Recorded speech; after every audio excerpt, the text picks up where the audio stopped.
Hello. Covenant is having a day off today, so I thought I would step in. I am Tanya. We may have met professionally, big boy, who knows?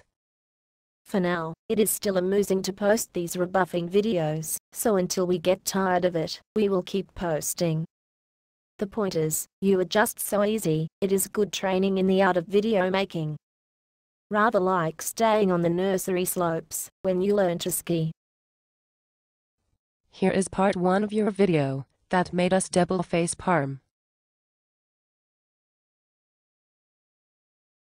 I mean, let's just entertain your conservapedian creationist concept for a moment, that all the craters on the moon were caused by Noah's flood. Whoa, hold on, Thunderfoot. I never said all of the craters on the moon were created by the flood. What you're attempting to do here is put words in my mouth so that you can argue against them. That's a dishonest tactic called creating a strawman argument. And it's a failure. It is not a strawman argument, because one crater is one crater too many. Have you ever thought that nobody takes you seriously enough to look at every tiny detail of what you say? Thunderfoot cannot even be bothered to answer you anymore. But we will. It does not matter how many craters are supposedly created or are not. Read it by your stupid giant jet of water from the earth. The jet cannot happen. We have shown how and why. See the reference in the glove box below. You have ignored these arguments and you desperately scrape the barrel to find anything in order not to be proven wrong. You desperately cling to your idea of the earth being squeezed like a giant zit by the force of its own gravity, or whatever. And you even go to the length here of finding some science that shows signs of ancient small bits of sea life on the moon. Bacteria and earth oceanic organism microfossils on the moon, in rocks which got to the moon from the earth. Obviously a jet of water of this size would take up some seriously big creatures, and you know that is what Thunderfoot was talking about. This is why he had a sarcastic picture of a whale on the moon.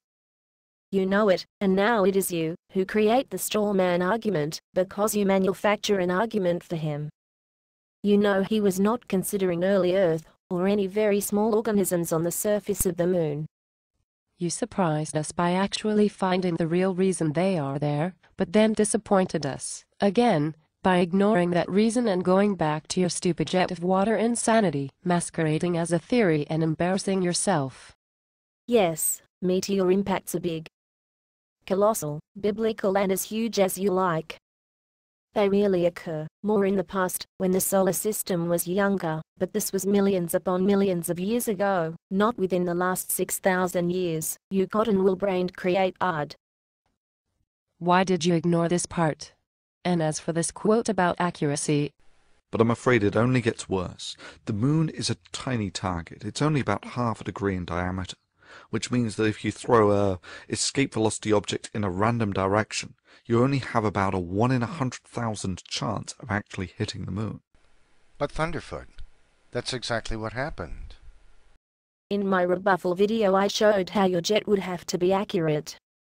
But a meteor impact does not have to be, because the rocks and water thrown up by impacts really do reach escape velocity. The hail of debris that forms around the planet and expands, collects around the moon through the natural forces of rotation and gravity. In fact, that is probably how the moon formed in the first place. Once again, if your jet of water is impossible and pathetic, this is what is really required to form the moon, and the same sort of impact, later on in the early Earth years, to eject seawater and rocks into outer space.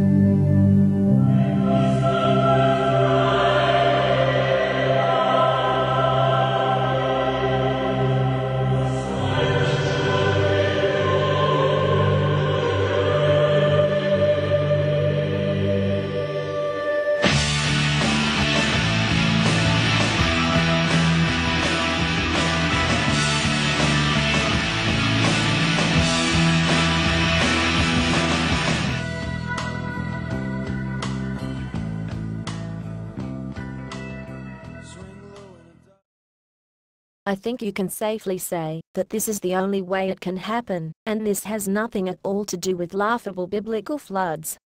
Meteor impacts are so effective at ejecting large amounts of materials, we can even find bits of Mars on the Earth. Remember the fuss about possible Martian life? That real and factual impact was so large it literally flattened Mars. Can you not see, Neffy? Can you not understand the difference between your silly ideas and what is being talked about here? Do you understand nothing? This is not difficult stuff here. All we can say is, bye for now, and Neffy, do not quote the words of scientists to promote your own ends and needs.